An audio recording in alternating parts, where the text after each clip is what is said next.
السلام عليكم، ازيكم؟ عاملين ايه؟ يا رب تكونوا بخير. طبعا خارجين من رمضان زهقانين من الاكل كله. طب نعمل ايه جديد كده يبقى سهل وسريع وخفيف وبرده مش مكلف قوي؟ احنا هنعمل النهارده الفطير الشرقي اللي انتوا شايفينه ده، ولا اجدعها بقى فطاطري يطلع لكم فطيره فظيعه وعظيمه زي اللي انا هقول لكم النهارده على طريقتها، بجد في منتهى السهوله. وطبعا بحبه دقيق وميه هنطلع العظمه دي. ومش بس هنعمله حادق، احنا كمان هنعمل فطيره بالكاسترد التحفه يا جماعه، طعمها خطير. هنعملها بحشوه كاسترد بسيطه وسهله جدا جدا. وطبعا لازم نسقيه بكوبايه حليب سخنه كده تظبط لنا الفطيره العظمه ديت، ومع رشه سكر بودره، بجد في منتهى الجمال. اتمنى الفيديو بتاعي النهارده يكون خفيف عليكم، ولو انتوا اول مره تشوفوني يا ريت تعملوا لي متابعه. ويلا بينا نبدا على طول بالمقادير. اول حاجه هبدا بيها، والفطير عامه اكتر حاجه الفطير بيحبها هي العجن الكتير. لازم نعجن كويس جدا جدا عشان نطلع ماده الكوليتين اللي جوه الدقيق، ويطلع معانا الفطير طري وحلو.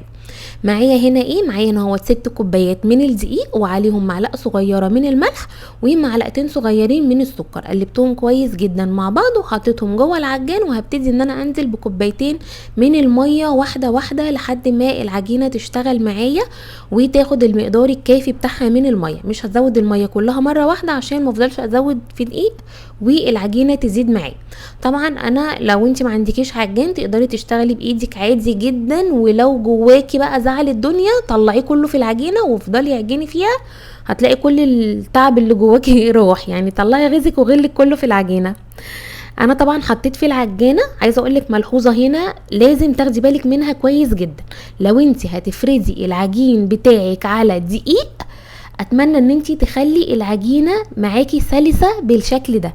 لكن لو انتي هتفردي العجين بتاعك على زبده وزيت، تحطي معلقتين كبار من الدقيق وتشتغلي فيها عجن تاني لحد ما تلمي نفسها من العجينه. او لو بتشتغلي على رخامه تفضلي تعجني فيها لحد ما تتلم كلها وتبقى بتلزق معاكي حاجه بسيطه. دي من ادق التفاصيل اللي تقدري تشتغلي بيها في اي عجينه.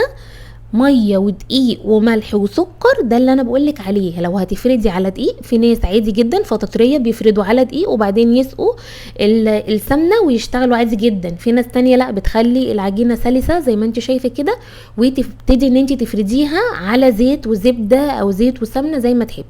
ده كده قوام الدقيق العجينه اللي انا عايزاه. لما ضفت عليه معلقتين من الدقيق، ده القوام اللي انا عايزاه. مش هسيبه يرتاح خالص. انا لقيت الجلوتين ابتدى يشتغل معايا في الدقيق، وابتدت العجينه معايا تعمل عرق زي ما انتوا شايفين كده، وبتتقطع بصعوبه شويه، مش بتتقطع بسهوله. طيب هبتدي ان انا اقرصها على ايه؟ هتجيبي صينيه وتحطي فيها زيت. بس انا هستخدم الفطيره الشرقي الحادق، هحط لها زيت بس، مش هضيف سمنه، مش هضيف زبده، مش هضيف اي حاجه. هستخدم زيت عادي جدا من اللي احنا بنستخدمه في المطبخ. هتبتدي تقسمي العجينه ديت على 9 كور او 8 كور. لو انت عايزاها تبقى صغيرة، يعني لو عايزاها وسط هتقسميها على 9 كور. انا هنا هو شكل المقدار بتاع العجينة اللي انا قسمتها عملوا معايا هنا هو 7 كور، لان انا هعمل 2 حادق بعجينة يعني ماسكة نفسها شوية، 3 طبقات او طبقتين، والحلوة هعملها طبقة واحدة زي ما هتشوفوا معايا.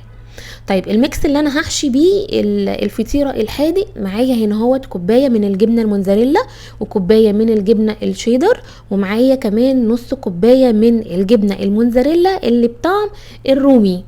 وهبتدي ان انا احط عليهم معلقه كبيره من الزعتر السوري الاخضر. لو ما عندكيش تقدري تستغني عنه عادي جدا.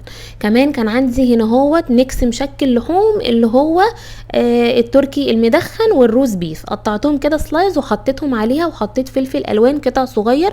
وهنا معايا الحشوه جاهزه. بعد ما العجينه هنا هو ارتاحت معايا حوالي 10 دقايق، ما تزوديش عن كده، ابتديت ان انا اجيب زيت وافرده على الرخامه كويس جدا جدا. وهبتدي بقى ان انا افرد العجينه بطريقه سلسه جدا. العجينه معايا حلوه قوي، وسبتها ترتاح عشان تتفرد معايا بكل سهوله واقدر اشتغل عليها. العجينة دي تقدروا تعملوا بيها كل حاجة، تحشي مهلبية، تحشي لحمة مفرومة، تعمليها اي حاجة رولات، هتطلع معاكي حلوة جدا جدا جدا. والعجينة مش مكلفة خالص، هو دقيق، مية، ملح، سكر، بس مفيش اي حاجة تاني. هنجيب بقى حشوة الجبن اللي احنا عاملينها الميكس دوت.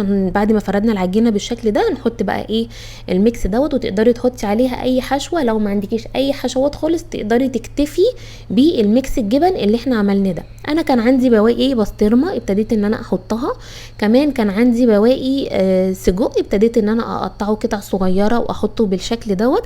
لو عندك سلامي حطي، لو عندك زيتون حطي، اللي تفضليه حطيه. انا كان عندي حبة حاجات كده بواقي في التلاجة، فقلت لا انا اطلعها واعمل بيها فطيرة شرقي بالميكس اللي عندي ده كله. هنغطي الميكس اللي احنا حشينا بيه الفطيرة بالشكل دوت، وهنغطي اول وجه، وبعد كده هنبتدي ناخد الجناب ونقفلها بالشكل ده. طبعا هتلاقي الطروف معاكي ابتدت تعضم كده وتلف حوالين نفسها، فاتمنى منك ان انتي تقطعيها وتطلعيها عشان دي بتبقى متكتلة في الفطير بعد ما يستوي بيبقى طعمها مش حلو. فانا يعني عايزاكي تشيليها، مش تقولي لا هحطها وخلاص، لا انت حاولي ان انت تقطعيها وتشيليها. وكده كده احنا هنفردها تاني وهتعملي بيها فطيرة عادية جدا مش هتخسري اي حاجة. طبعا انا اول واحدة حطيتها على العجينة، فجيت ارفعها فالعجينة كانت مفرودة رقيقة جدا جدا، فلقيتها ان هي ايه اتقطعت معايا، فروحت قلت لا انا هعملها في فطيرة تانية من جوه. وللأسف لما جيت انزل بالطبق راح الطبق قطع العجينة، فقلت ولا يهمني ولا ازعل ولا اتضايق خالص. فردت لها عجينة تاني وحطيتها، وهبتدي ان انا اقفلها بالشكل ده وهتطلع معاكي حلوة جدا جدا. الطروف ديت اللي انا بقولك عليها لو لقيتيها لمت على بعضها وبقيت رفيعة كده ومبرومة، اتمنى ان انت تطلعيها ما تسيبيهاش. دهنا الصينية زيت وهنسيبها على جنب، وبعد كده دخلتها الفرن على درجة حرارة 180 او 200. واول ما ابتدت تاخد معايا لون بالشكل دوت ابتديت احط عليها ميكس جبن من فوق اللي هو بالفلفل اللي احنا عملناه في اول الوصفة. وبعد كده هدخلها تحت الشواية مفيش 3 دقايق بالظبط، والجبن ساحت معايا وبقت بالشكل الخطير اللي انتوا شايفينه ده في منتهى الجمال. هعمل واحدة كمان بنفس الطريقة بس مش هحط عليها ميكس جبن من فوق، انا هسيبها سادة خالص خالص عشان اللي حابب يجرب كده ويجرب كده، او مش متاح عندكم تقدروا تعملوها ومفيش اي حاجة توقفكم. هنقطعها بقى زي الفطاطري زي ما بنجيبها من بره، وهتبقى بالجمال الخطير اللي انتوا شايفينه ده. بسم الله ما شاء الله اللهم بارك. الفطيرة طالعة حلوة جدا جدا، مش مليانة عجين من جوه زي اللي بنجيبها من بره. الفطير من جوه رقيق جدا ومورق، وكمان الحشوه اللي احنا عاملينها مديها طعم تحفه. وشايفين من تحت قد ايه واخده يعني قرمشه كده كريسبي شويه، وادي الحشوه من جوه الجبن سايحه وميكس اللحوم اللي احنا حاطينه، بجد حاجه في منتهى الجمال. طبعا احنا مش هنكتفي ان احنا نعمل فطيره حادق بس، ما احنا لازم ان احنا يعني نحلي، والعجينه بتاعتنا زي ما قلت لكم هتنفع معانا في الحلو وفي الحادق.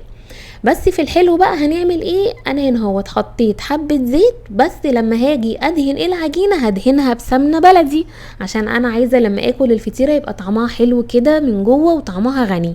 عملت ايه؟ حطيت زيت بس، وهبتدي ان انا افرد العجينه بالشكل دوت. وطبعا انا حاطه جنبي سمنه بلدي مسيحاها، وهبتدي ان انا احط ايدي فيها وارشرش كده على العجينه بالشكل ده. شايفين العجينه لما بترتاح بتتفرد معاكي بكل سهوله ازاي؟ بجد يا جماعه لازم تجربوه. بنجيبها من بره غاليه جدا، واحنا قادرين ان احنا نعملها في البيت باي بواقي عندنا، حتى لو لحمه مفرومه بس، حتى لو هنعملها ساده بس ونرش عليها من بره سكر بودره تبقى تحفه. انا هنا عملت 3 معالق من الكاسترد بالحليب، واول ما استوى معايا طفيت عليه واستنيت لما برد خالص، وابتديت ان انا اعمل الفطيره ورشيت عليها حبه من الزبيب.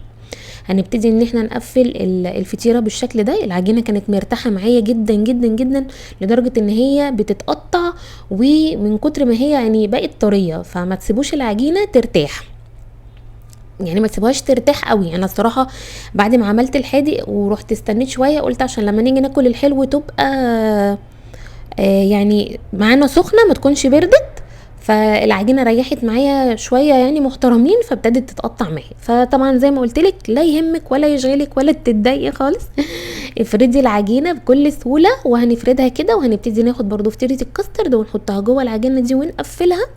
وزي ما احنا عارفين درجه الحراره بتاعه الفطير لازم تبقى عاليه، عشان الفطير لما يدخل الفرن على درجه حراره هاديه هتلاقيه بقى عضم معاكي وابتدى ينشف ومش هيبقى حلو، مفيهوش اي طراوه خالص. زي ما انتوا شايفين كده اهوت، ابتديت ان انا الفها واتقفلت معايا من غير اي مشاكل خالص بكل سهولة. هتبتدي ان انت تلمي الطروف كلها على بعضها بالشكل ده، وهندهن الصينية برضو سمنة وندخلها نحطها في الصينية ونستنى عليها كده ايه 5 دقايق، وبعد كده نبتدي ان احنا نفردها بايدينا جوه الصينية وندخلها الفرن على درجة حرارة عالية. هنا طبعا زي ما قلت لكم الصينية دهناها بسمنة بلدي، لو ما عندكيش تقدري تستغني عنها وتستخدمي السمنه العاديه اللي بتستخدميها في مطبخك، مفيش اي مشاكل خالص. بس طبعا السمنه البلدي بتديها مذاق حلو كده. انا سبتها 5 دقايق وهبتدي بقى ان انا افردها، لقيتها بتتفرد معايا بكل سهوله لان العجينه مرتاحه، خدت معايا شكل الدوران بتاع الصينيه بالظبط. حاولي ان انت كده بخفه يد تفردي العجينه وهتطلع معاكي حلوه جدا. رشي برضو السمنه كده وكتري السمنه البلدي عشان تطلع معاكي مورقه وجميله. الفطير بالذات كل ما تزودي الزيت وسمنه او زبده يطلع معاكي مورق وطعمه حلو جدا. هنطلعها بقى من الفرن بالشكل الخطير اللي انتوا شايفينه ده، وهنبتدي ان احنا ننقلها بقى في صينيه ونقطعها. احنا اهم حاجه عندنا الطعم، بجد الطعم في منتهى الجمال. رشي بقى سكر بودرة، عايزة ترشي عليها عسل نحل، عايزة تحط لها نوتيلا، زي ما تحبي اعملي، بس احنا هنا بنفضلها ان احنا نحط لها سكر بودرة ونقطعها عشان تبقى زي الجاهزة بالظبط. طبعا هنسيبها ترتاح شوية وبعد كده هنجيب كوباية من الحليب ونسقيها عشان نلاقي بقى حاجة جوسي كده بغاشة وانتي بتاكليها. نسيت اقول لكم تحطوا لايك للفيديو وما تنسوش تعملوا شير مع كل اصحابكم وحبايبكم، وان شاء الله وانا واثقه ومتاكده ان كل اللي هيجرب الوصفه دي هتعجبه وهيعتمدها، ولما يكون متضايق من الاكل وعايز يعمل حاجه خفيفه وجديده هيعملها. ولو عايزين تاكلوا حاجه حلوه اتمنى ان انتوا تجربوا الفطيره اللي بالكاستر ديت ونسقيها بالحليب، بجد خطيره يا جماعه. رشه سكر كمان بس كده، انت مش محتاجه اي حاجه في يومك بعد الوصفه اللي انت هتعمليها دي. اتمنى يكون الفيديو بتاعي النهارده عجبكم ونال رضاكم. بس وده كان الفيديو بتاع الفطير الشرقي اللي احنا عملناه بكل سهوله. بصوا بقى الفطيره بعد ما هديت وبعد بقى ما شربت من الحليب بقت جوسي جدا. هنقطع بقى منها وندوق، انتوا عارفين انا اي حاجه بعملها لازم اقطع معاكم وادوق، بجد كانت في منتهى الجمال. وده كان الفيديو بتاعي النهارده واتمنى ان هو يعجبكم، واشوفكم تاني بفيديو جديد. باي باي.